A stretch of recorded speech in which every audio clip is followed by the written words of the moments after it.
of the brave. We'll fight you in name, the name of the brave. We are the U.S. of A. For those unaware, that flag is still there. It's our future to save, this land of the brave, the U.S. of A. Oh, say, just that star, spangled banner,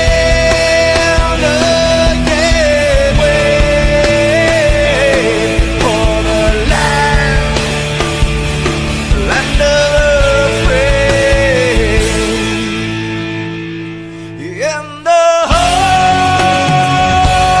of the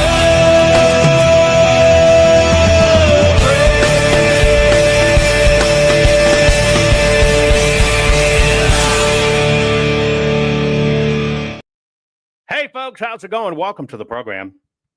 We're going to, well, take a look at some things that are cool. I think they're cool. Maybe you would be interested in seeing some of the, look at my glasses. Oh my goodness.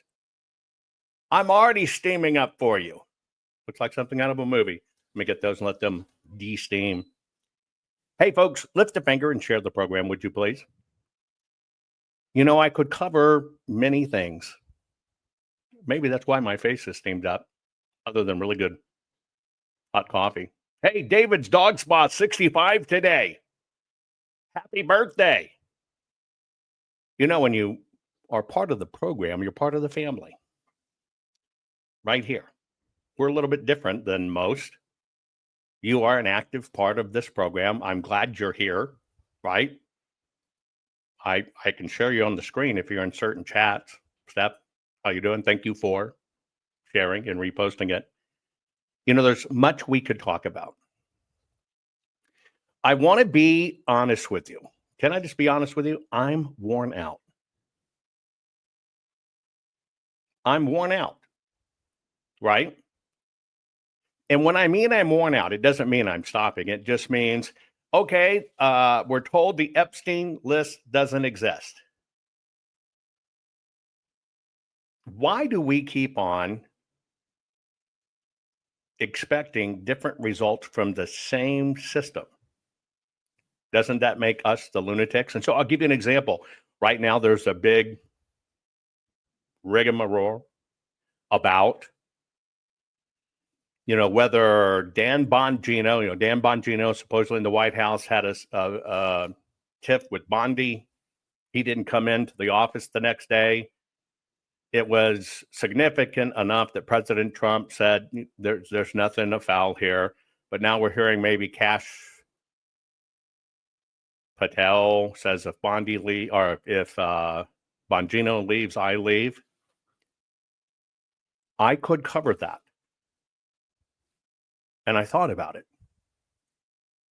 Here's what I thought about. None of us or any of the people commenting on it were sitting there in the Oval Office. So when I really sincerely think about it, what could I add that I wouldn't just be picking right out my ass? And don't we get fed up with that? And so I thought about this vast field of everybody will be talking about those things, right? And now you're seeing things, he resigned and he's this, and people are trying to get a jump on it, and things are going to be changing and everything else. And you're hearing Jerome Powell's considering resigning, and, you know, just all this stuff. You know what I decided to do? I'm going to wait and see what happens. I'm going to wait and see what happens. That's it. I'm going to wait and see what happens. I'm going to wait and see where the president comes down. I know, like his right hand, Susie, is the Pam Bondi pusher aficionado. So you know what? I'm going to wait, because I'm going to tell you honestly, there is nothing I could add that is anything else than just an opinion.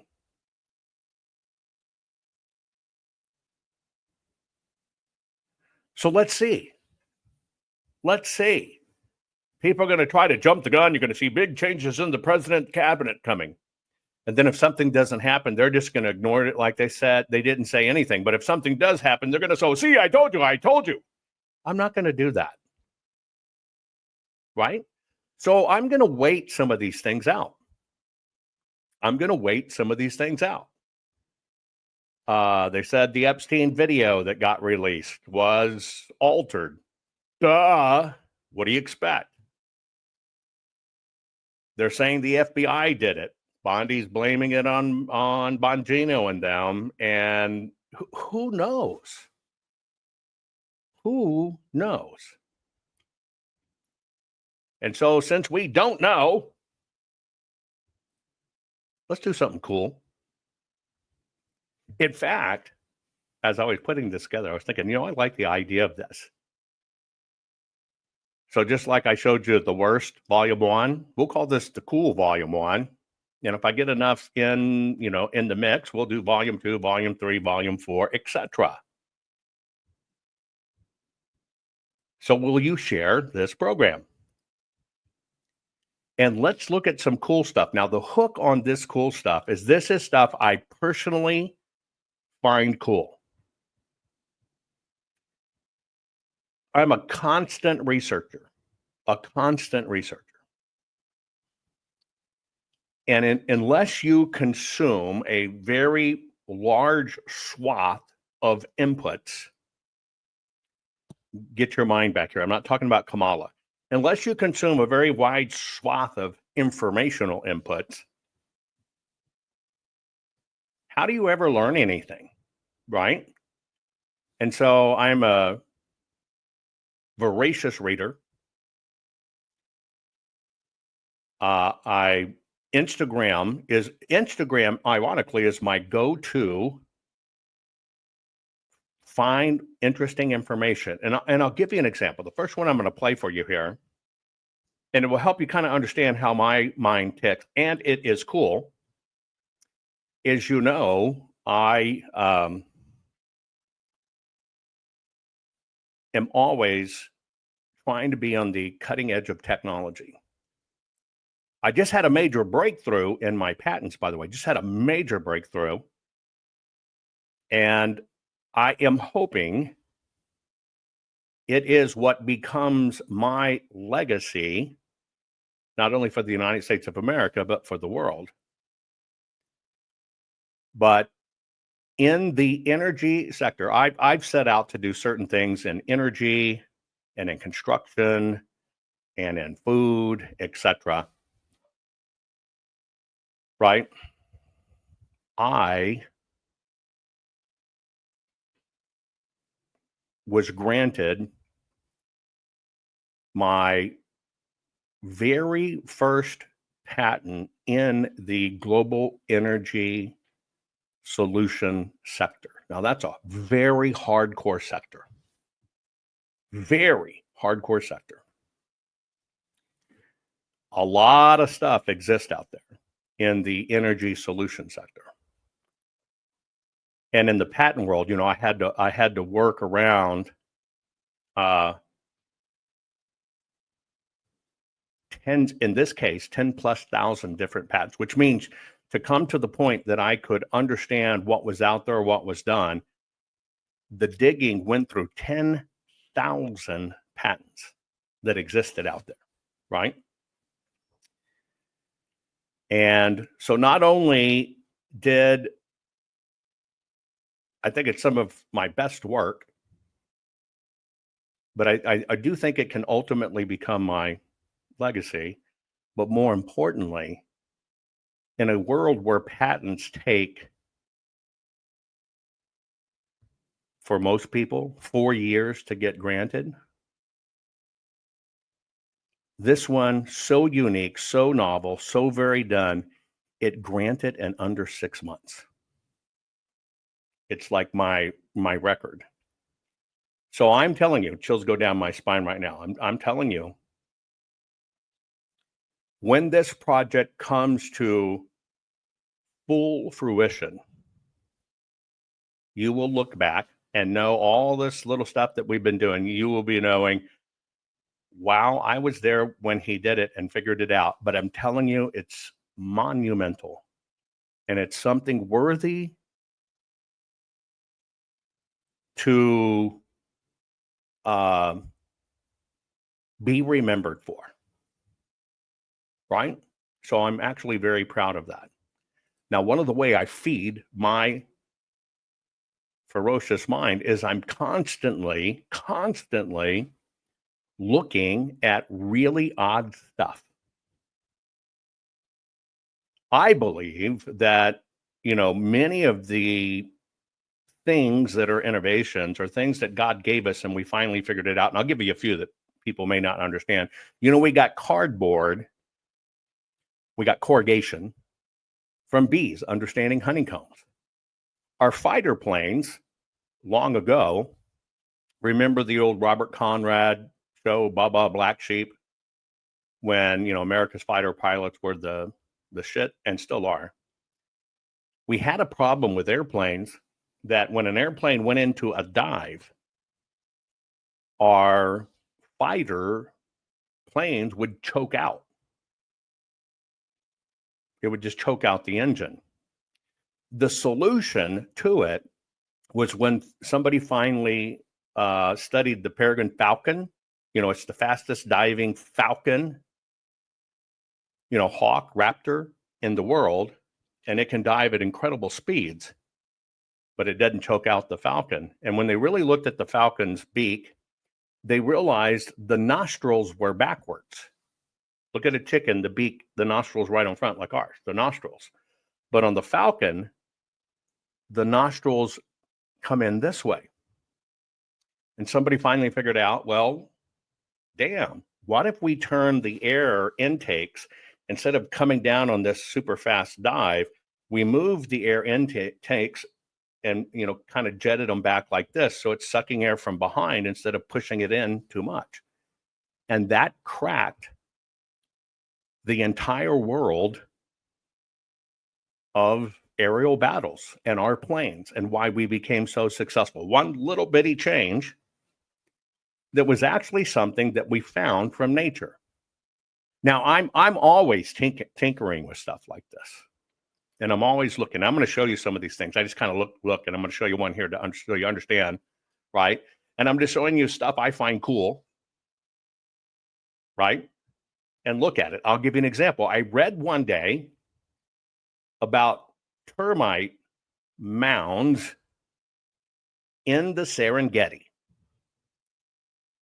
And so you got these massive termite mounds, but I learned if the queen, there's only one queen, just like bees, if the queen degrees changes one singular degree up or one singular degree down, she'll die.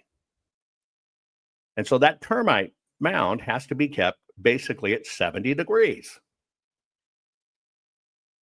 But in the Serengeti, it can get up into the 130s. So how in the hell can you make something sitting in the middle of the desert 60 plus degrees cooler than its immediate outside? And then the opposite end, it falls to freezing at night. Most people don't know that. That's part of what kills you in the desert, that extreme change. And so, but they keep it at 70. So I got to looking at this. It's kind of like finding 1.21 gigawatts. By the way, I just watched Back to the Future. As a matter of fact, I took a break and watched Back to the Future just the other day. Anyway, so what I learned was termites, it's not only what's above ground, it's what's below ground, and they create these interesting channels underground. And so what happens is during the day, when it's 130 degrees outside, the termite mound sucks up, and it sucks up the fixed temperature of the earth. It sucks it up into the mound, and they keep the queen right.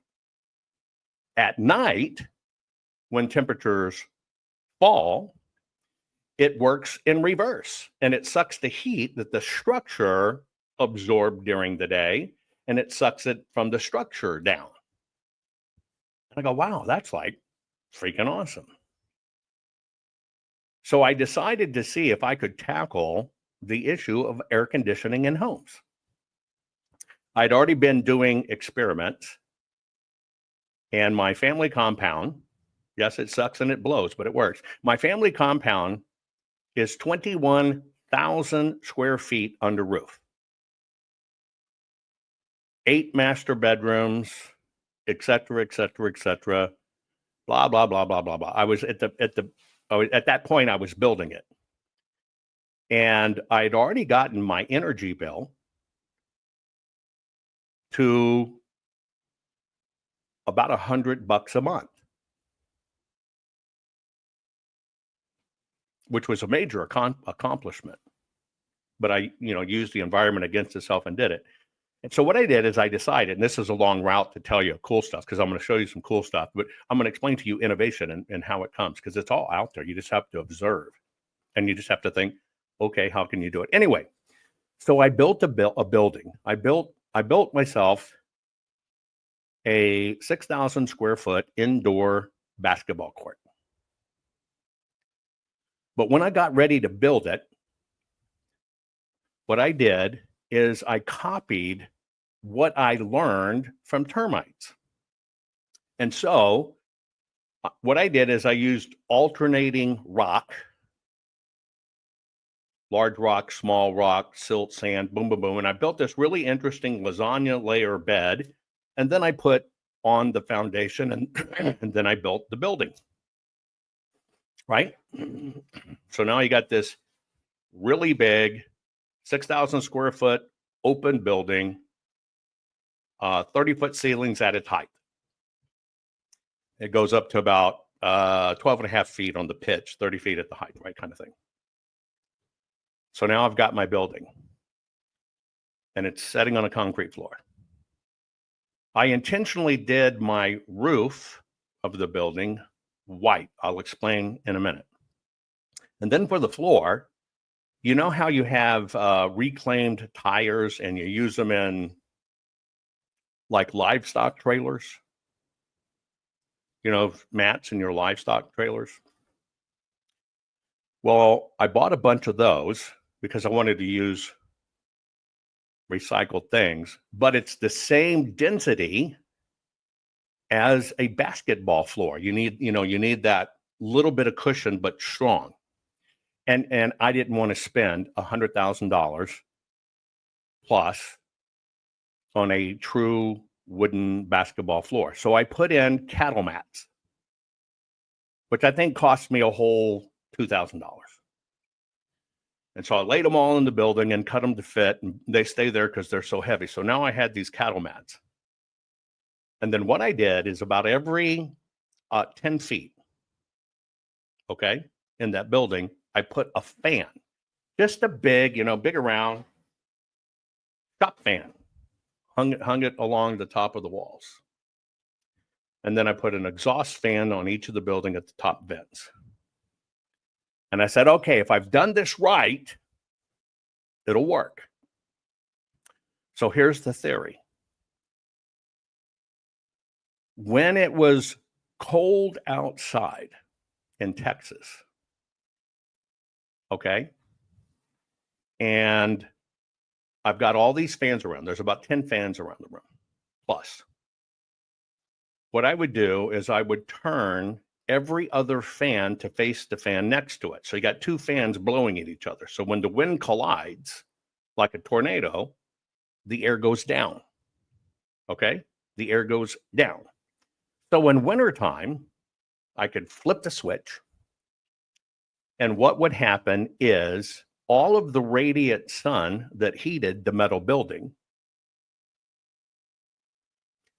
I could just, because I could reach up and just hook the fan and turn it, and I made them implode and have no exhaust. So what happens is as all these little fans collide with each other, it's like little mini tornadoes coming down the side of the wall. And what I did is I pulled the heat that was stored in the building down. So it took that radiant heat from the top and brought it down into the building. So I found that I could keep the inside 70 degrees. Then on the opposite side, when it was summertime, right, what I would do, okay, is all the fans would face the same direction, like this. So now, instead of being little tornadoes, it's a cyclonic system. And I'd turn on the exhaust fans at top. Now, when I turned this thing on, if the door to the gym was open, it would slam shut. It slammed the door. And you're right. I created a low pressure system. I created a high pressure system. And when I turned it that way and they all went that way, and it's doing this, instead of beating down on the floor, it started sucking on the floor. And with all that gravel down there and this stuff, what happens is that condensation builds up underneath that concrete floor, which stays cool. And then I had that little rubber top on it as a barrier to hold it. What it did is it started sucking, and it would bring that 69 degrees air down below up into this big open space. So in summertime, I could keep it 70 degrees. And I learned that in climate control. I learned it from termites, right? And I accomplished my experiment. Now, don't think I built the building just for the experiment. I knew I wanted to do one. I'm just going, hey, I'm going to tinker with it and see what I can do. So I was able to take in the Texas sun and cold and get a building that without air conditioning or central air heat or whatever, I could keep it 70 degrees, which was like an accomplishment. Now, I still haven't figured out how to do it when there's walls involved, right? Because there's no walls in the building. It was relatively easy with no walls. So I have a very long way to go to really do it. But what I did is I created climate control, low pressure and high pressure systems in my own building. Now, why do I tell you that? What I'm going to do today is I'm going to show you just some really cool crap. Things that interest me, where I get ideas or I figure out what the next is going to be or whatever the hell it is. And this is what I do when I have downtime, which is very little, but I use every minute of my day, you name it. I'm researching. I'm just trying to find weird, interesting, obscure stuff because there's no telling what I can learn from it. Give you an example. This tree. Now, this particular tree is called a miswak, right? A miswak. Its scientific name is Salvadoria persica. Now, that's really just a tree, right? Not a very attractive tree, but it's a tree nonetheless. Now, I'm going to show you something that has been around for thousands of years. For thousands of years. It's spelled M-I-S-W-A-K, miswak. It's also spelled S-I-W-A-K. If you want it scientific, and it kind of looks like a mess, it's Salvadora, S-A-L-V-A-D-O-R-A, Salvadora persica, P-E-R-S-I-C-A.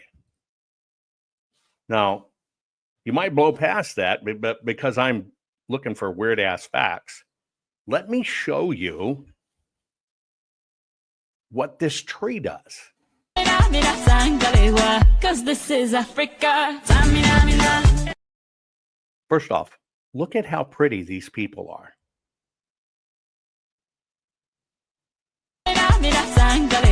Because this is Africa.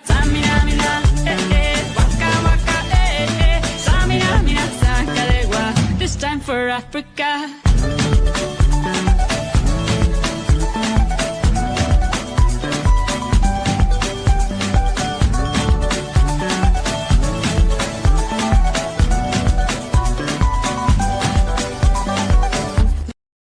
Okay, it's not neem. Pay attention. Cause this is Africa. Samina, mina, waka, waka, Samina, mina, sangalewa. This time for Africa.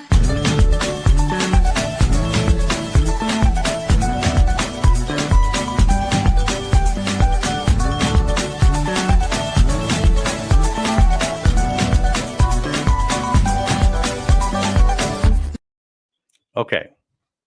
Beautiful teeth. So these people, they don't have dental problems. And of course, your teeth health reflects your body health. Well, this tree, right? This tree, which has been used for thousands of years, here's what it is. What they do is they just take little clips of the limbs. You can see the limbs. They're relatively small. Okay. But inside that, yeah, and it's right. This is only approved by one dentist, the dentist that might not be alive much longer, but you're right. In this stick, okay, what they do is they cut a little stick from it, and they either hammer the end of it or they chew on the end of it to make it kind of be like a little brush. Cause this is Africa. Samina, mina, waka, waka, Samina, mina, sangalewa. This time for Africa.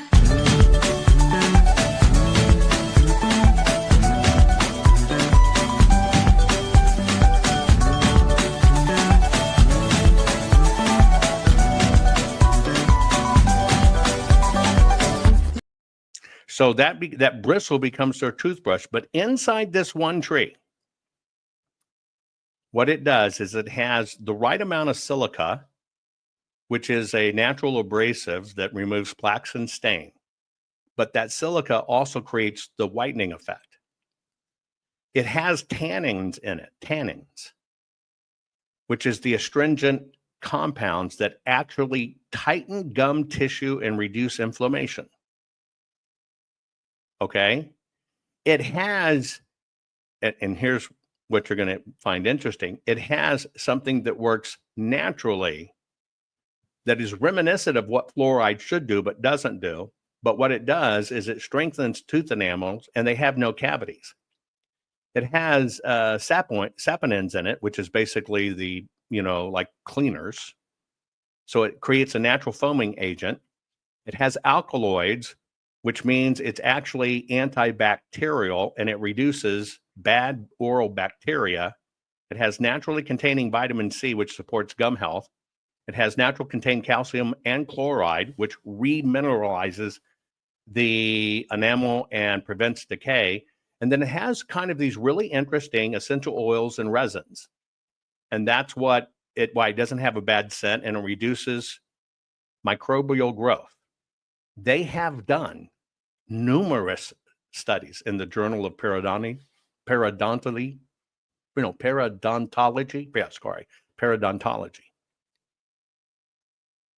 And it works.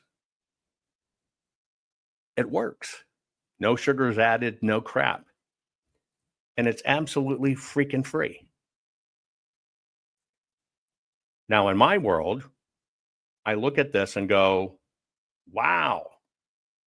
It's my understanding you can find, and I'm going to give you the name again because some of you are going, where do I get this? It can grow. Okay. Now, this is a native tree that is all over Middle East and Africa, etc. Here's some of the names it goes by. Miswak, M-I-S-W-A-K, which is the Arabic and the Swahili name.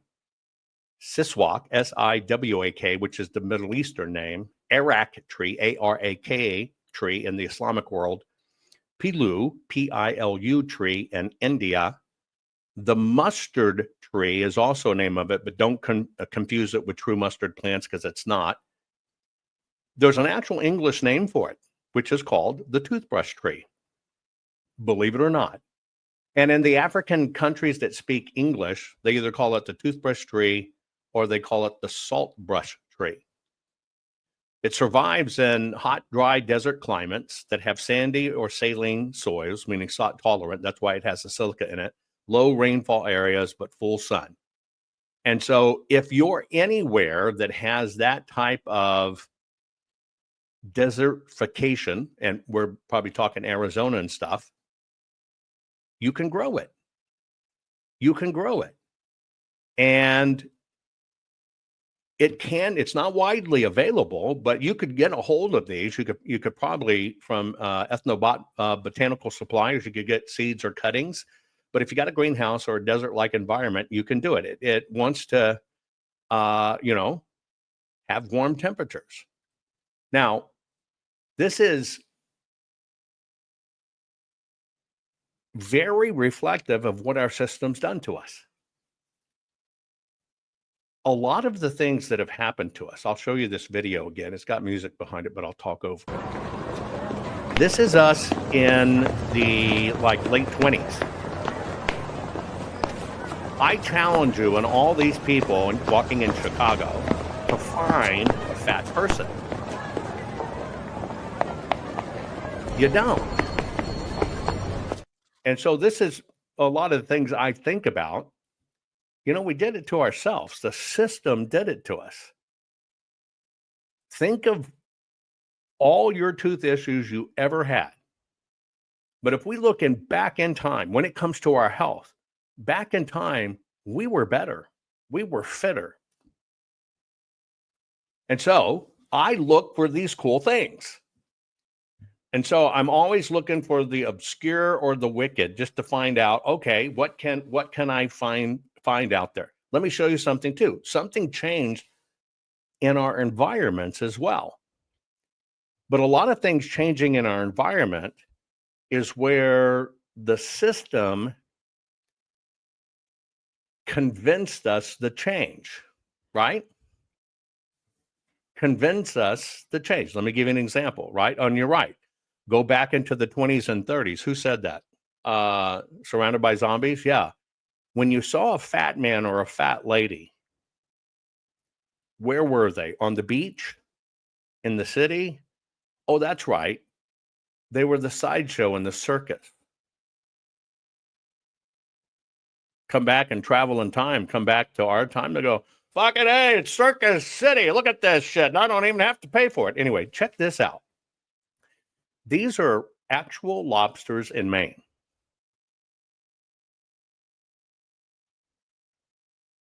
This is not trick photography. This is nothing like that. It's just Maine back in time. Okay? Now that's a lobster.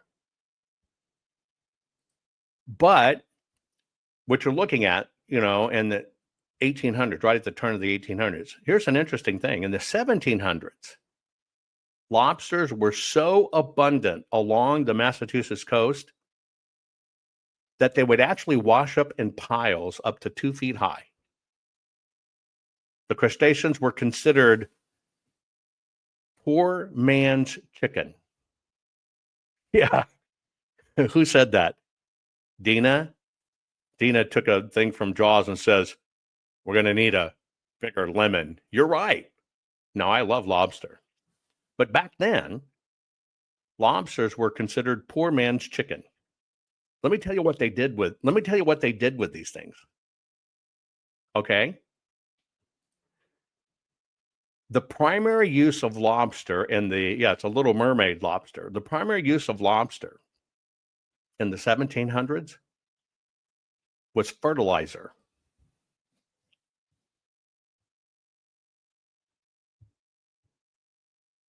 Fertilizer. It was so poo-pooed upon that it was fed to prisoners, slaves, and indentured servants. This was the shit food. You have it lucky, boy. You clean your plate. You want to be like those fucking servants, those slaves? You want to eat lobster every day of your life? You better get your shit straight, son, and make something of yourself. Can you imagine those conversations? Anyway. It was so bad that the indentured servants at the time, we're talking the Irish, revolted against being forced to eat lobster. And they actually did an agreement in Maine that they could not feed lobster to the indentured servants more than 3 times a week. Well, then something else happened. See, it's a complete inversion. These were the bottom feeders then. Now we elect them and pay them a ton of money to rape us, politicians. Anyway, when you look at these things, I mean, look at this, right? What happened about the same time, and this is where people don't know their history. I'll give you a good example. There's a thing called Drake's folly that comes out of Pennsylvania. Now, what was Drake's folly? Well, in the ponds he had, there was this black substance always lurking at the edge of the pond.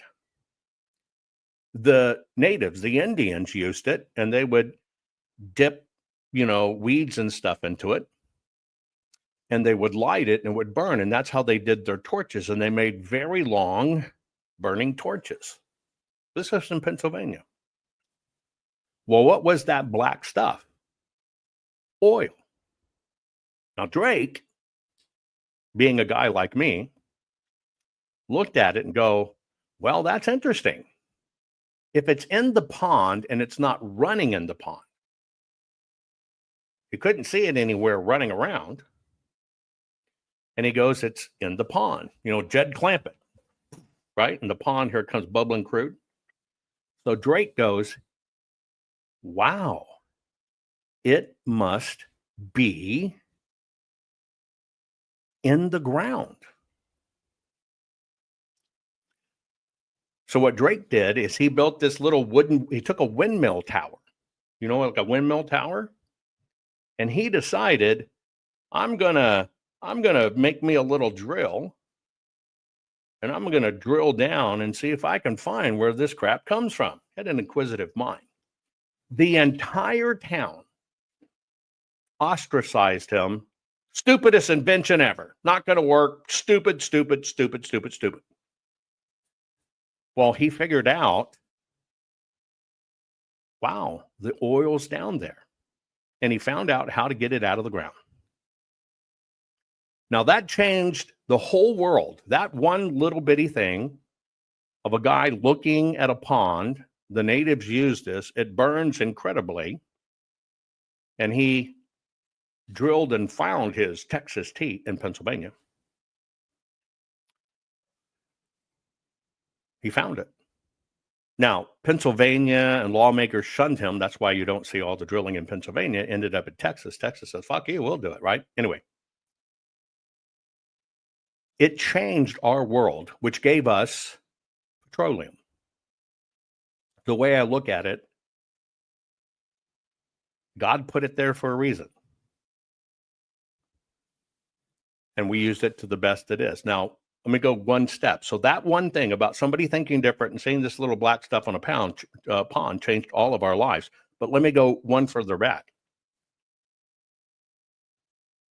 I tell people, right? Especially what I call the greenie meanies. I'm green naturally, right? If I can conserve energy, if I can conserve water, if I can do it organically and not synthetically, I'm all in. But I don't have to be a meanie greenie and protest. I just do it. I don't protest about it. I just do it in my life. Well, before that time where oil we found was in the ground and we found out where to do it, all of the lights and lanterns and stuff in North America and Europe, do you know what they were powered by? And here's what I'm doing. I'm kind of showing you cool stuff and how you can discover cool stuff online. But do you know what was powering our lamps? Or what was powering our lights or in office buildings or whatever? Do you know what it was? Some people say candles. And yes, it was candles too. But what was it? Do you know what it was?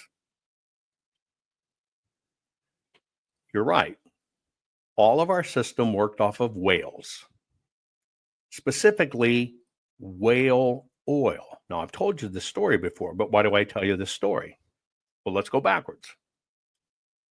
Before Drake had his folly, where everybody said he's a stupid fucking idiot, worst invention ever, and it changed our lives.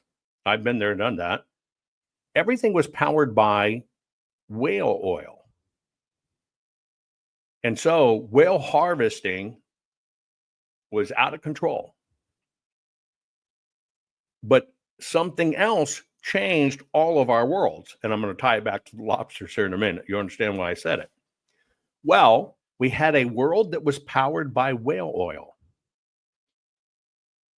Drake and his folly discovered petroleum. And one other invention came along. And that invention was the railroad.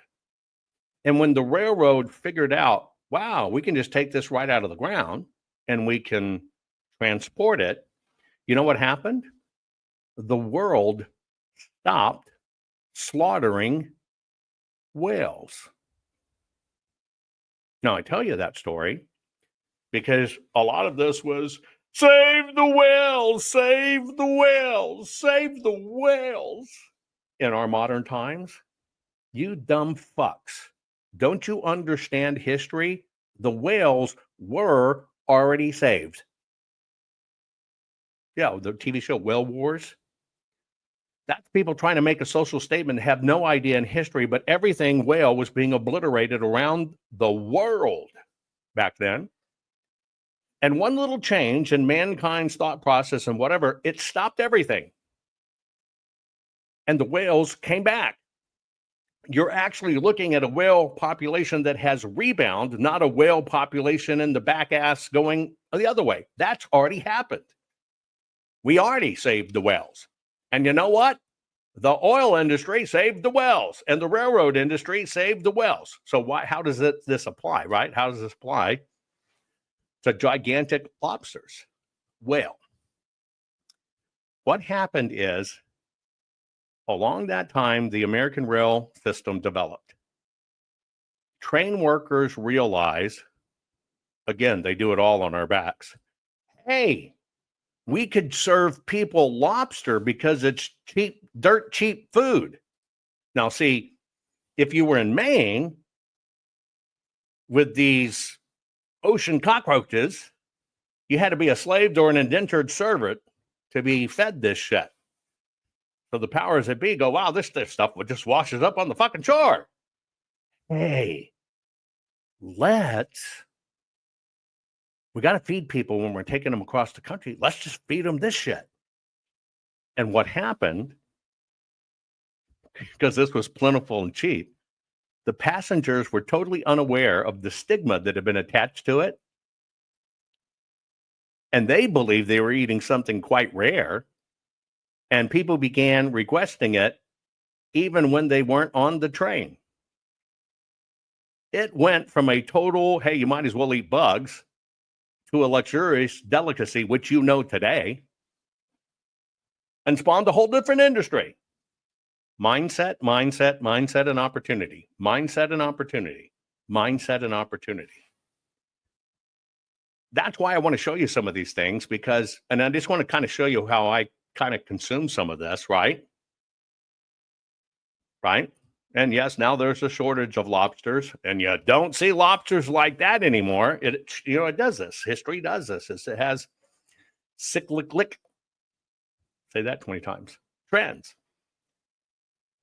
And so just like I showed you the toothbrush, I'm always looking for, and yes, lobsters taste better than they look. And I dig lobster. And being Jewish, you're not supposed to eat it. I don't give a shit. I eat bacon too. In fact, give me a bacon-wrapped grilled lobster, and I'm fucking there, man. Anyway, let me show you just some of the things I'm always kind of tinkering with. And there's so much things in this world that are really cool things we just don't know about because we weren't exposed to them. Save the lobsters. Anyway, here's some interesting fruit for you that I find cool because, gardening's a big thing for me. But here's some fruits you may not know about. The first one is one that I'm currently working on, and it's really an amazing fruit. 6 must-have hardy fruits you need to grow in your garden. Whether you're a novice or an expert, this list is for you, so let's get into it. First on the list are jujubes. This is not a tree you're typically going to find in your neighbor's yard, at least not in the United States.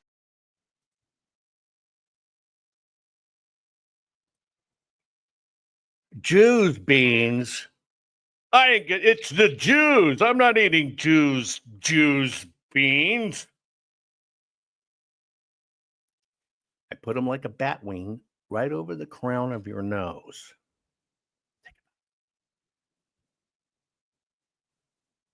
6 must-have hardy fruits you need to grow in your garden. Whether you're a novice or an expert, this list is for you, so let's get into it. First on the list are jujubes. This is not a tree you're typically going to find in your neighbor's yard, at least not in the United States. It has the crispness of an apple and a caramel-like flavor. This particular variety is honey jar. I highly recommend growing it. Next on the list is Asamina triloba, or the pawpaw. Now this fruit is amazing. It tastes really close to a banana/mango. Any recipe that calls for a banana, replace it with this fruit and it's gonna taste amazing. Third on the list, we have to have the figs. I grow 165 varieties. What I love about them is they're drought tolerant in a cold climate. They grow more like a bush than a tree, and the flavor profiles are amazing, ranging from melon to sugar to berry. There's definitely a fig for everyone, and they're super easy to grow. Fourth on the list are cherries. This is a dwarf variety known as North Star. There's tart cherries, sweet cherries, so there's definitely a variety for everyone. Super easy to grow, and they give abundant harvest, so you've got to grow a cherry tree. Fifth on the list are honeyberries. This is the most cold hardy option, taking it to -40 degrees Fahrenheit. It's like an elongated blueberry, tastes amazing in jams. I highly recommend growing this one, it's super easy. Number 6 is a container option for small properties. It's a kumquat, it's in the citrus family. You eat the outer skin and the inner flesh. It's really easy to grow and gives huge harvests in a container. All of those fruits you should look into, and you can grow them in most areas. What you call the honeyberry is incredibly prolific. One little bush is pounds and pounds and pounds and pounds and pounds. You know, when you go to the store and you can see these moondrop grapes, right? And they're about that long and purple. Think they're about that size, right? Somebody's saying, I love kumquats. Awesome. But do you love quats that, anyway, these bushes, these trees are some of the fruit most people don't know about because they're not mechanized. Cherries a little bit different. Now in Montana, I have cherries all over the place, right?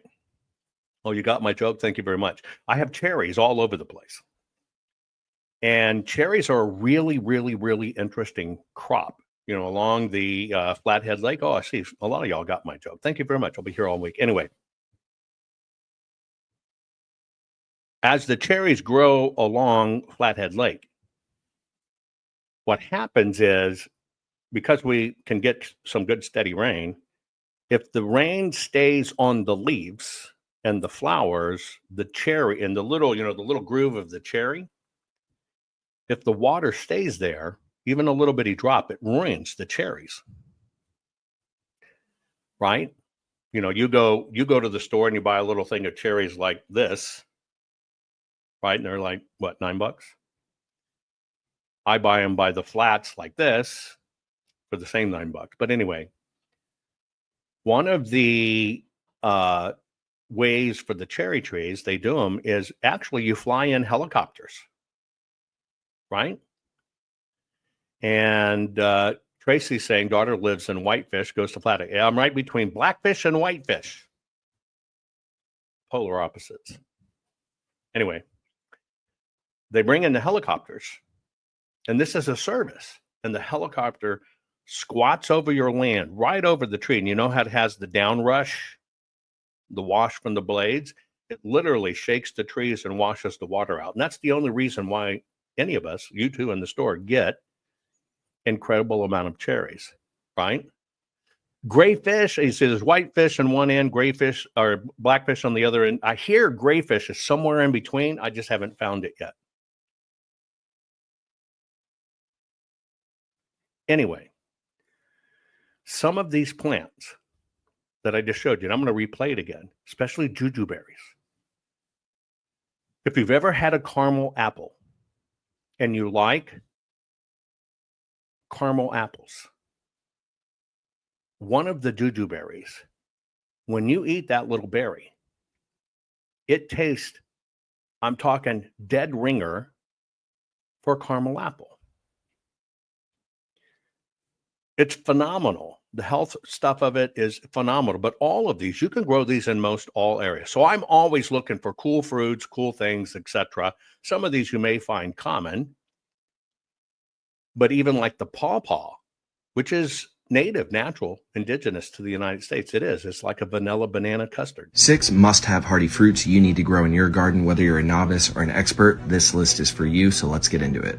First on the list are jujubes. This is not a tree you're typically going to find in your neighbor's yard, at least not in the United States. It has the crispness of an apple and a caramel-like flavor. This particular variety is honey jar. I highly recommend growing it. Next on the list is Asimina triloba, or the pawpaw. Now this fruit is amazing. It tastes really close to a banana/mango. Any recipe that calls for a banana, replace it with this fruit and it's going to taste amazing. Third on the list, we have to have the figs. I grow 165 varieties. What I love about them is they're drought tolerant in a cold climate. They grow more like a bush than a tree, and the flavor profiles are amazing, ranging from melon to sugar to berry. There's definitely a fig for everyone, and they're super easy to grow. Fourth on the list are cherries. This is a dwarf variety known as North Star. There's tart cherries, sweet cherries, so there's definitely a variety for everyone. Super easy to grow, and they give abundant harvest, so you've got to grow a cherry tree. Fifth on the list are honeyberries. This is the most cold hardy option, taking it to negative 40 degrees Fahrenheit. It's like an elongated blueberry, tastes amazing in jams. I highly recommend growing this one, it's super easy. Number 6 is a container option for small properties. It's a kumquat, it's in the citrus family. You eat the outer skin and the inner flesh. It's really easy to grow and gives huge harvests in a container. And yes, by the way,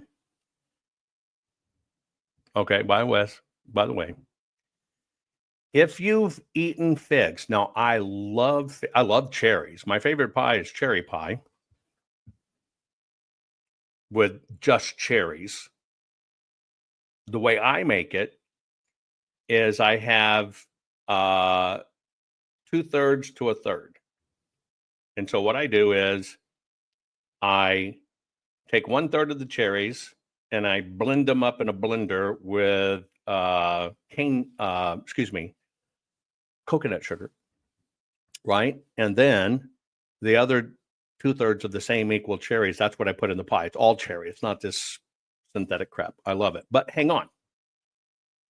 If you like figs, and I love figs, any of you love fig Newtons? I'm a fig Newton man, right? I love fig Newtons, right? If you've ever eaten a fig, if you've ever eaten really good figs, yes, you have eaten wasp eggs. True. A certain type of wasp crawls into the little bitty fruit and lays their eggs. And it is those little eggs that actually make the fig become a fig. It all gets dissolved in there, but that's how a fig is pollinated. It's the only way it's pollinated. But that's it. I love figs. Figs are the bomb. The saddest thing I ever seen is a neighbor long ago at a friend's house. They cut down this magnificent fig tree, right? Magnificent fig tree, because too many figs and stuff were dropping. And I'm saying, why do you not use it? That's just money lying on the ground. Anyway, so again, what we're just talking about is cool things I like. I'm showing you some of the cool, right, things. Denise says she's eaten her weight in figs, about 8 trees. She has. That's great, right?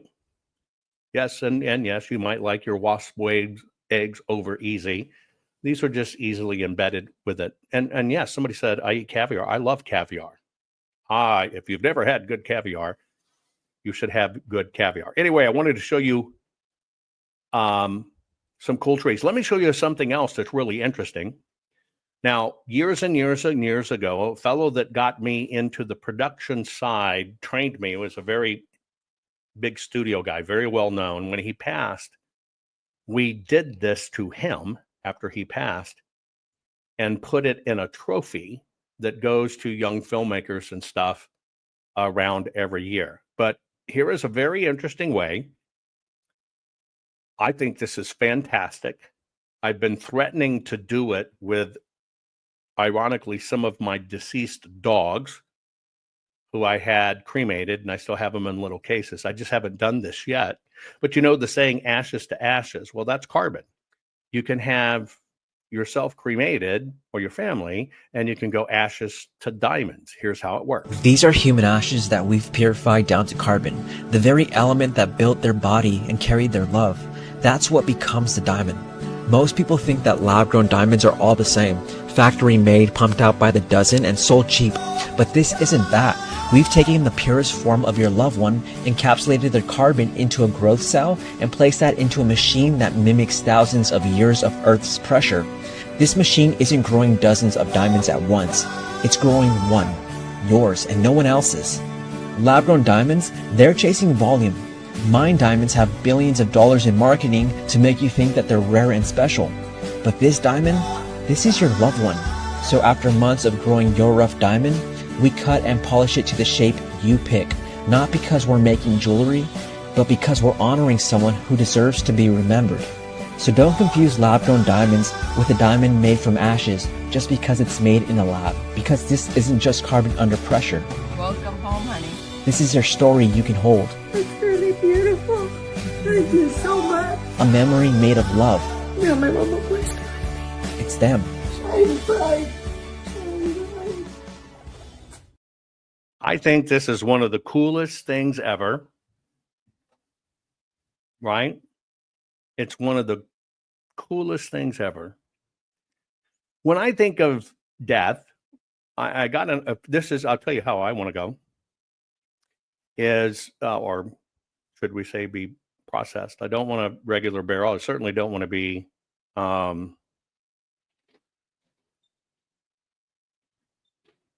just laying around in the ground. I think that's horrible. So I got an idea. I used to take my children. We'd go to graveyards and we'd see who could find their birthday first, etc. And we would just kind of do a ritual walking through graveyards, and we would find the oldest markers we could, and we'd say their names out loud. Some of these people's names haven't been spoken forever, so I just kind of something I did with my kids. But I noticed in a lot of the East Coast graveyards that go back to the 1600s and stuff, there were these big trees roaring through it. And so for me, I want to be cremated, put on a family plot, my ash fed to the tree. And then you become part of this living tree again because it sucks it up in it. And people come to celebrate your life under this big tree. What kind of tree? Walnuts. Then you have a picnic and eat my nuts. But you understand what I'm saying. It's living. And you can do it. Totally true. That's how I want to go. But yes, that diamond, you can now do that.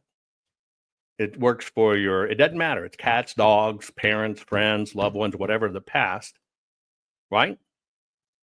Literally, you can have them pressed into any kind of stone you want, any color you want, red like a ruby or whatever, and that family can be with you,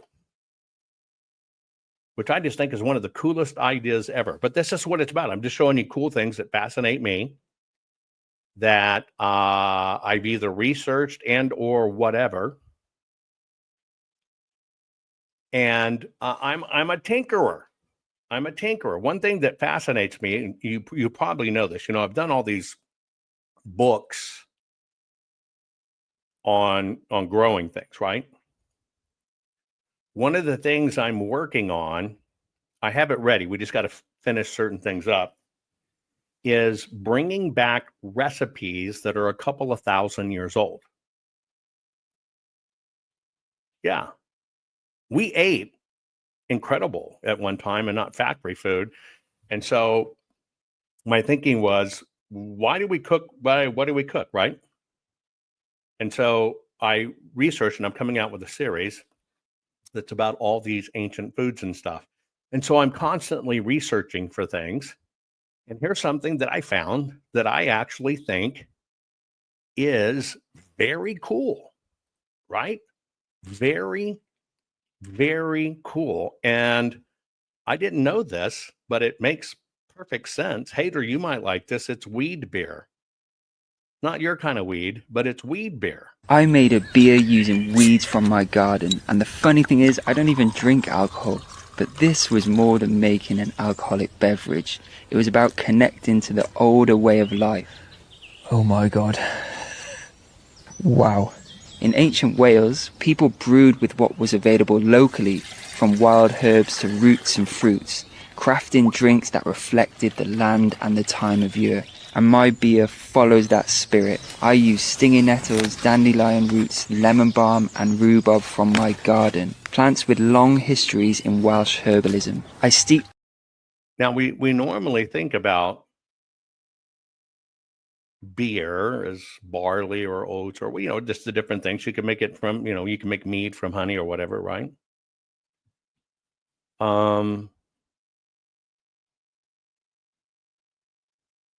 But I never thought about the fact that beer has been around for thousands of years. But what did they really make it out to? Somebody says, mow your lawn, turn it into grass beer. I guess you could. That's what this is saying. I made a beer using weeds from my garden, and the funny thing is, I don't even drink alcohol. But this was more than making an alcoholic beverage. It was about connecting to the older way of life. Oh my God. Wow. In ancient Wales, people brewed with what was available locally, from wild herbs to roots and fruits, crafting drinks that reflected the land and the time of year. And my beer follows that spirit. I use stinging nettles, dandelion roots, lemon balm and rhubarb from my garden, plants with long histories in Welsh herbalism. I steep these herbs gently for about half an hour to extract their goodness. Then I added a handful of yarrow, one of my favourite herbs. It's rich in saponins which will not only add a light bitterness, but also create a frothy head on the beer, giving it a satisfying texture. After straining the infusion, I stirred in unrefined organic sugar, enough to feed the yeast but not overpower the herbal flavours. I poured it all into my fermentation vessel and added brewer's yeast and sealed it with an airlock. I leave my brew to sit for about 2 weeks while the yeast does its ancient magic, converting the sugars into alcohol, gently transforming a garden tea into something deeper. Once fermentation had slowed, I siphoned the beer into bottles, leaving just enough space for the second fermentation to build pressure and fizz. I label up my bottles and let them rest for a few more days before chilling. Finally, after weeks, it was time to taste my wild homestead beer. And what surprised me most wasn't the taste, it was the actual joy of making this beer, the act of crafting something old and alive from plants outside my door. And for someone who doesn't typically drink beer, I found myself more connected to the making than the drinking. So much of what we consume today is produced at an industrial scale, often with little regard to flavour, environment and health. So many beers today contain pesticide residues due to the industrial farming. For me, this beer is a reminder wherever we can, we should return to small-scale, local craftsmanship in all areas of life. Isn't that interesting? Not only is beer ancient, not only did way back when, people have their beer goggles on and ugly chicks became good looking, but what I think is interesting, our parents, our grandparents, our great-grandparents going back for thousands of years, all of them were into frothy head.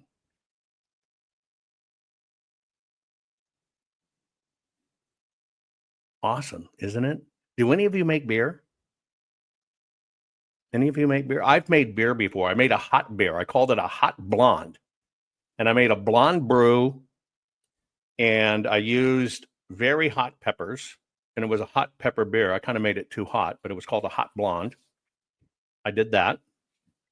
I haven't really tried mead yet. I have made some incredible rums, like apricot rum, peach rum, etc.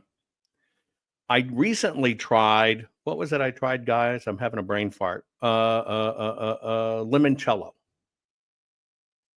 to make my own. If you don't get the rind just right, you got to get the color of the rind you scrape off. And if you get too much white on it, that pithy part in between, it makes it bitter. I tried lemon, and I tried to make it out of limes just to see limoncello, limoncello, make it with a cream so it's creamy. Some of them were great, most of them were shit, and I threw them away. But I'm fascinated with this. I would really like to learn how to make distillates. And so since I'm not doing it, one of the ways I do, right? One of the ways I do is I just kind of feed my head with it to kind of keep it going in there so I remember stuff. And so I am constantly tinker with it. And then there's the not the tinkerer, but the prepper in me that says, hey, all of these are valuable trade items in a barter system. So one of the things I want to do is I want to learn how to make my own distillates. Now I'm going to show you one of these. I think this is great, right?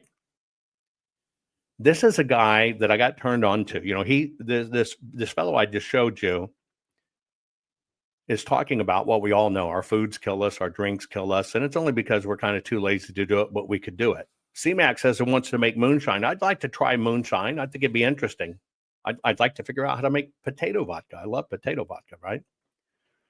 And so these are kind of things on my to-do list that, you know, I kind of find cool. And because I'm not, you know, some of these not doing it, I just kind of feed my brain with it, right? And just kind of, et cetera, right? Just kind of, you know, feed my brain and keep feeding my brain. Let me show you this next one. This guy, and I really love this. This guy does incredible foods, but when he figures out what he's going to have for dinner, he makes 100% of the meals from scratch. I find this fascinating. Check this out. This is what it's like cooking from scratch on a daily basis. If you're new here, I'm Bob, and this week I'm telling you, everything this guy does, it doesn't matter what it is.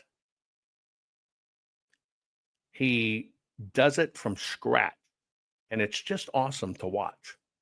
Kind of also shows you how much skills and talents we've lost over time. This is what it's like cooking from scratch on a daily basis. If you're new here, I'm Bob, and this week I'm showing you everything I make for breakfast for the week ahead, so we can wake up and have something ready to go on a busy morning. Breakfast is often the meal we don't bother with, but it involves some of the most delicious food of all. I start by making a big batch of blackcurrant jam. You can pick these wild or grow them yourself, and they're in season right now, and this year it's been such a...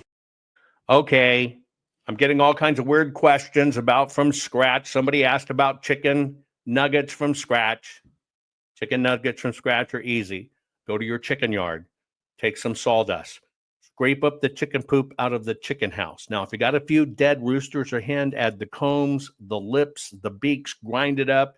That's how you make chicken nuggets from scratch. Let's focus on good food, though.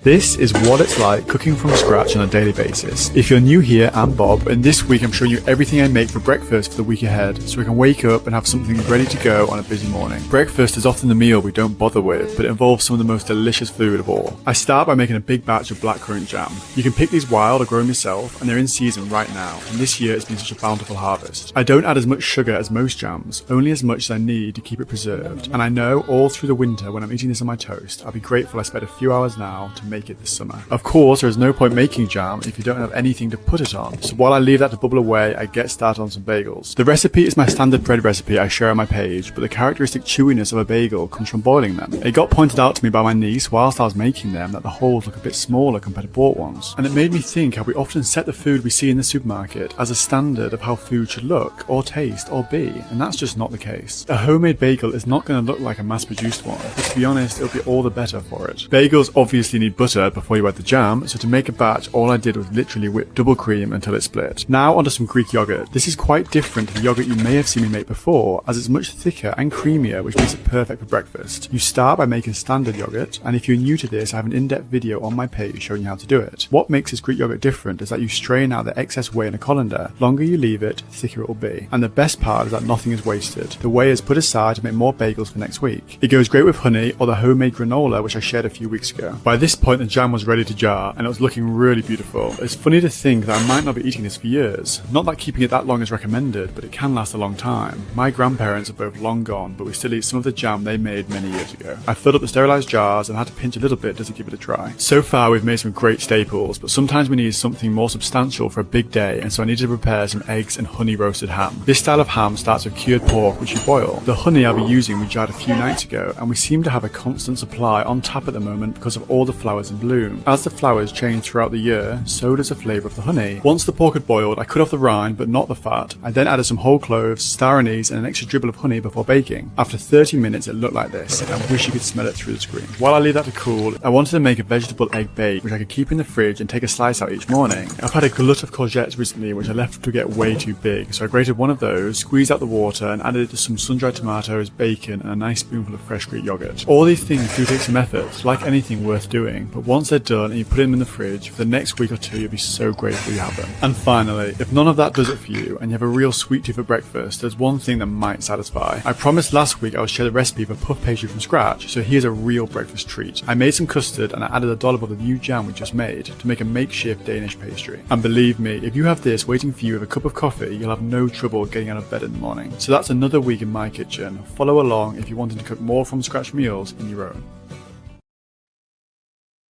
Isn't that awesome? That's living wealthy. That's living great. Let me see if I've got it. Here you go. Somebody said cooking from scratch.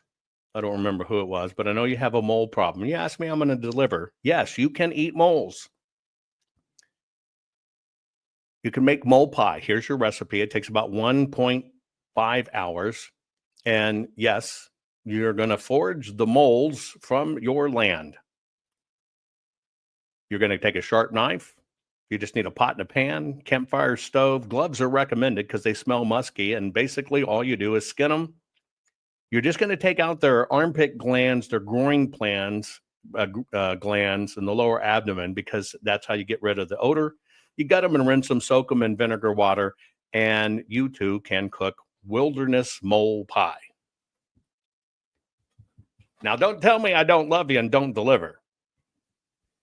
Is that not awesome?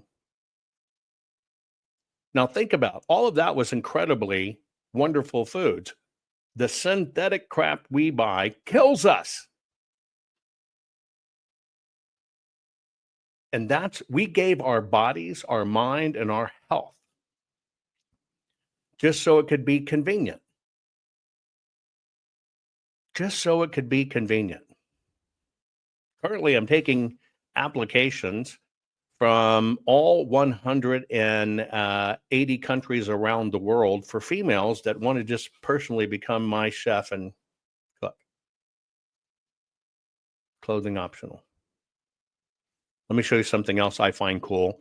You know, I've been dealing with family stuff, having to get truly, well, you got to wear a smile, do what I say, maybe a collar, but that's okay. Anyway, you know, as we clean up lands from all the floods and everything else, okay, when the trees break, one of the things that are hard to get out are the stumps. You deal with the stumps last, and you can either bulldoze them out or you can grind them down. We do both. Here's something I've been looking into, because in the forest and otherwise, we have really interesting stumps and stuff, right? Let me clarify. I said I'm only taking applications from 180 countries. That doesn't mean I'm going to have one from every country. Not at all. I'm not greedy. I just want 10. Well, that's one person to cook each day. That's 7. And then the other 3 that are left over that I'm cooking that week, I have very special assignments for them each day. And then it all rotates, right? There's a method to my madness. Anyway, have you ever heard of a stumpery? Right? A stumpery. Okay? Stumpery. I embrace it. Yes, I was born in the wrong freaking time. I should have 50 wives and 500 children. What a blessing that would be. And yes, there's always a queen or a queen bee. That's just the way it is. But you think I'm kidding when I say that. I'm not. I'm just telling you the truth. I'm just telling you the truth. Anyway, this is something I'm looking into. Now, the one I'm going to show you is kind of whimsical. But this is a European tradition of a particular type of garden. And I'm surprised it hasn't caught on here in the United States, right? But this is something called a stumpery. Check this out. One of my favorite gardens I created is my stumperary.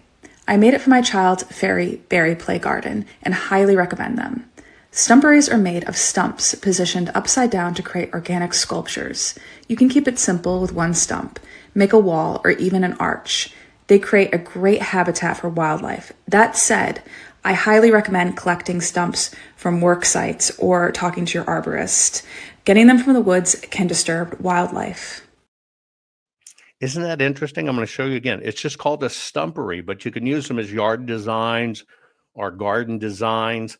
I like it because personally, I tried to convince my family. They wouldn't agree. You know, typically my family for yard art uses old tractors, old cars, old washing machines, shit like that.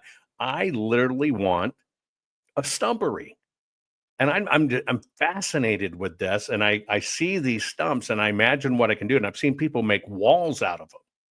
You know, you can have, if a big tree falls over and you can have this huge, like 30-foot array of roots. I've seen people cut those off, haul them up, wash them out, and set them down side by side and create a stump root wall. Anyway, I'm eat up with it. I may actually write a design book on it, but I haven't got there yet. I'm not sure enough people would be interested in it, but how to design your own stumpery. But isn't this magnificent? One of my favorite gardens I created is my stumperary. I made it for my child's fairy berry play garden and highly recommend them. Stumperies are made of stumps positioned upside down to create organic sculptures. You can keep it simple with one stump, make a wall, or even an arch. They create a great habitat for wildlife. That said, I highly recommend collecting stumps from work sites or talking to your arborist. Getting them from the woods can disturb wildlife.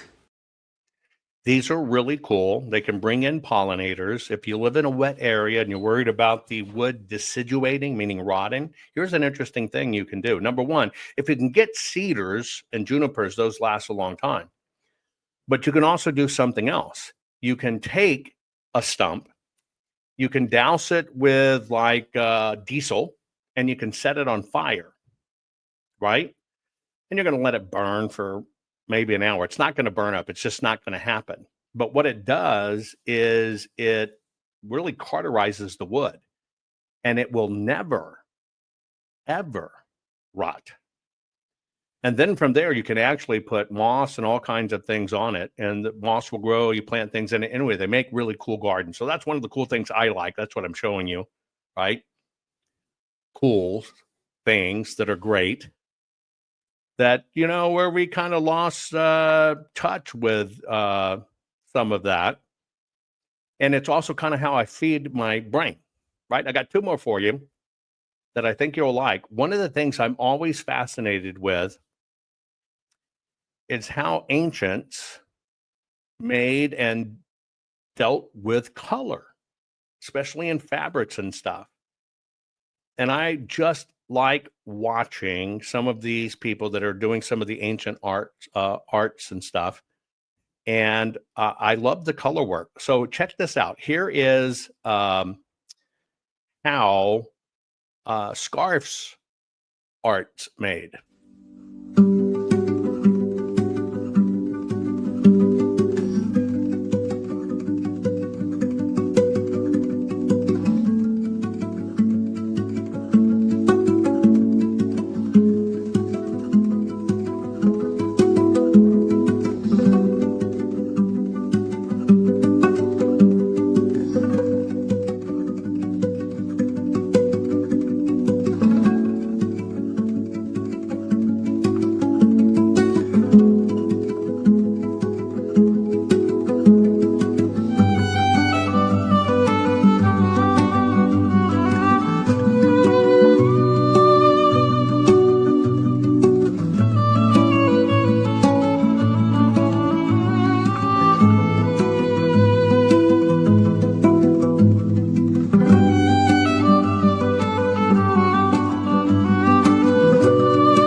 Isn't that interesting?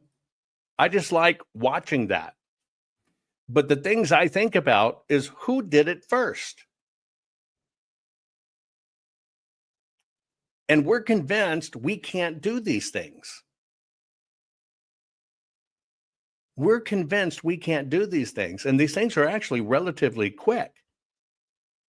But isn't that beauty breathtaking?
Isn't that fascinating?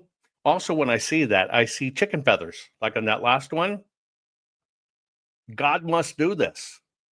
Isn't that cool? Here's another one. I'm fascinated. Crystal, I don't know if she's here, but we're all regaled of Crystal's bread making ability. I want to make, like I showed you earlier, I want to be able to make bagels. I've never attempted it. I love bagels.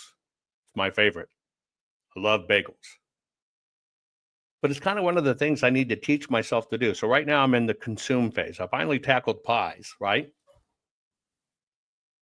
But I want to learn bread. So in my bread making quest, I came across this. Oh yeah, I could use a queen baker. You're right. In my bread making quest, I came across this. Check this out.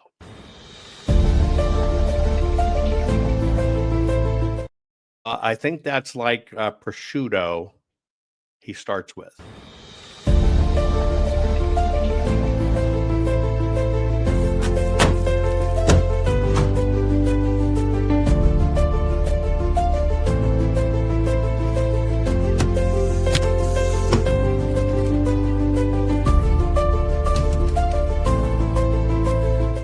Got to stop for a minute. Hamilton saying, Dale saying he's making an apple pie at the moment. Ho-de-do. If you haven't cut your apples, you know, we normally, when we make apple pies, some people cut wedges. Some people cut them super flat and make your apple pie. I saw something unfreaking believable the other day. Again, I watch stuff to feed my brain. I was watching this international chef. And what he did, he, used an apple peeler, where you just, and it peels. But what he did is he changed the blade and went to a long blade. So you do chunky. Check this out. And so what he did is he cut the apple across its girth where like it looks like a little piece of lasagna, flat. And he rolled it off and it, made a strand yay wide of apple. It was about that flat. And then basically he took it and he rolled it up and then cut a slit in it and kind of peeled it back where it kind of looked like a little bit like a rose. And he stood the apples up in the pan. So instead of being flat or whatever, he just stood the apples up in the pan. And then all of whatever he used, might have been coconut sugar or whatever. When he sprinkled it down in the pile to season it, it fell in between all the cracks in the apple.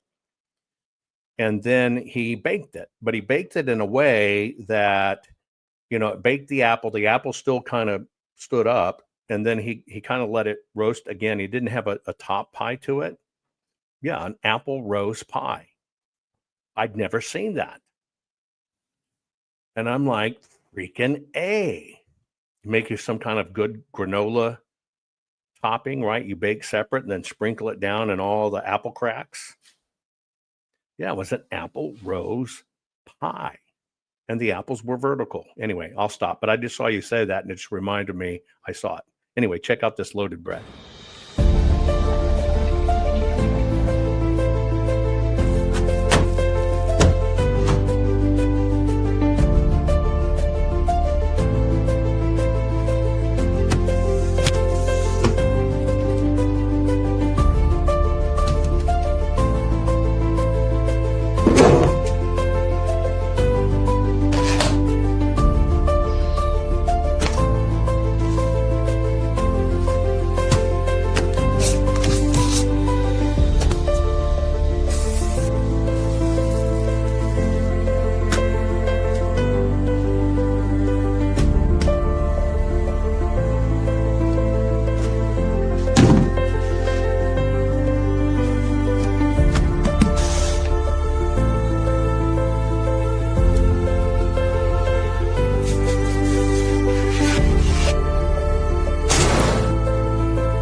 Buonissimo. Doesn't that look fantastic? Right? Doesn't that look fantastic? Now, I'm not a master of bread, but I can make a mean cornbread. Right? And one of the things I've done in the past with my cornbread, and I still love to make cornbread in a cast iron skillet. And you're right, the crust is the best. That's a perfect bread. If it's got a real good crunchy crust that snaps like that, soft in the inside, that's the perfect bread. But with my, and I don't know if you've ever considered this, but with my cornbread, right, what I do is get my cornbread mix ready, and I'll use buttermilk. I like it better with buttermilk, but I will, you know, I'd probably make this once every few years, but you grate a really good cheese, and then you cook you up either some sausage and or some bacon, and then I use raw corn, right? Put in my seasonings, and I cook the bacon first, of course, but then I mix the bacon, the corn kernels, raw corn kernels, and the, you know, I'll do onions and stuff like that in my batter, and I'll mix it up. And I turn the cornbread into a meal in itself. It's really good also with sausage, if you do sausage, jalapenos, whatever. And so I do make a good stuffed cornbread. Let me show you my last one. Again, because I'm always, right? And you got to remember, if you make your own bread, you control your own destiny. You are not allergic to bread. You are allergic to what they've done to our wheat and how it's all been modified and crap. And you can make your own bread. And in the countries that still hand make their bread and still use raw natural ingredients, they're not killing themselves overweight with the crap we do like we do in our synthetic stuff. At all. Right? At all. Here's my last video. This may give you some ideas. And I thought, man, this guy's got it going on. Check this out. I've never seen anything like this before. Let's go down the well and discuss what's going off in the world. It's a well on his land. A well that long ago went dry. Let's go down the well and discuss what's going off in the world. So obviously I was building this bunker, man cave, everything down here for a bit of a party room as we go down my well. The well at the moment, if you look down there, is nearly dry. So the original plan was to make all this into a party room, obviously. But now I'm thinking, do I do a bit of conversion and make this ready for war? Great escape tunnel there. We've got Jim over here. I think maybe I should be making him a proper air filtration plant. This door over here needs sealing off. Summon the tunnel cart. Yes, he has a remote control tunnel cart. Let's go down the well and discuss what's going off in the world. So obviously I was building this bunker, man cave, everything down here for a bit of a party room as we go down my well. The well at the moment, if you look down there, is nearly dry. So the original plan was to make all this into a party room, obviously. But now I'm thinking, do I do a bit of conversion and make this ready for war? Great escape tunnel there. We've got Jim over here. I think maybe I should be making him a proper air filtration plant. This door over here needs sealing off. Summon the tunnel cart. Oh, if it stops. This is my 35-foot tunnel. I dug my hand. Escape shaft is there. As we enter the new room. I need to make a blast door there. Obviously we filter the air from the other end. This can be shut off obviously like this. Toilet's looking good. What shall I put down here? We've got the toilet, we've got a well water, which was a bit dry. We need to dig the well down a bit more to get more water out.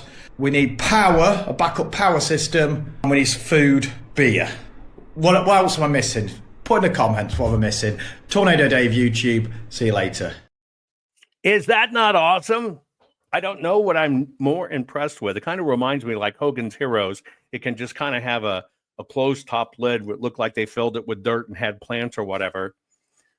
That guy has a mind that never stops. But his little escape tunnel that can be shut off, that's a pretty novel idea, right? Pretty novel idea. I played that for you last because I think I could add to his suggestions. Yes, he had to have food. He had to have beer. But I wonder if he ever thought about interviewing for female cooks from 180 countries like I want to. Isn't that great? Don't get so excited. Yes, it looks like a dungeon, but hey, I just have to admit it. I have to admit it. I am, I guess I should say, a certified 50 Shades of Gray personal trainer. I tend to go to the darker shades of gray, but that's just me. I hope you liked some of the cool stuff I showed you. This is volume 1. We'll do more, but it's just interesting things that I find interesting, and maybe you'd like a peek inside my head. Share this program. Love you all. Take care. This crazy world is telling you your sons can be daughters and your daughters can be your sons. When will the madness stop? Never. So you have to decide, will you comply or defy? They tell us all, you will own nothing, eat bugs, and be happy. Is this why America's largest food processing plants and food supply plants keep burning down? Do you really think this is a coincidence? Of course not. The system is telling us right to our faces what they have planned for us. You have a choice. Comply or simply defy their plan for us all. Defy the system's plan and execute your own plan. Abundant, safe, secure natural food supply. Introducing the Food Forest Bible. This bestseller by Jovan Hutton Pulitzer is the single most complete, executable, easy-to-follow plan for sustainable, self-managing food production for self-sufficiency and food security. For the first time ever, a coffee table, heirloom quality full color book which unlocks the ancient secrets of creating a food forest. Imagine planting in a way which requires no digging, no pesticides, and creates massive ancient food abundance. No fooling. Food forests are the ancient secret to planning and planting once. And have your own Garden of Eden, which will feed your families for decade after decade. Buck the system. Buck the New World Order and order your very own copy of Jovan Hutton Pulitzer's Food Forest Bible. Learn how to create a sustainable, self-managing, natural food production for self-sufficiency and food security for your family. Side yard, small yard, backyard, backlot, or even lots of acres, the Food Force Bible works for everyone. Order on Amazon, hardcover, softcover, or ebook. Don't comply. Expertly defy the system.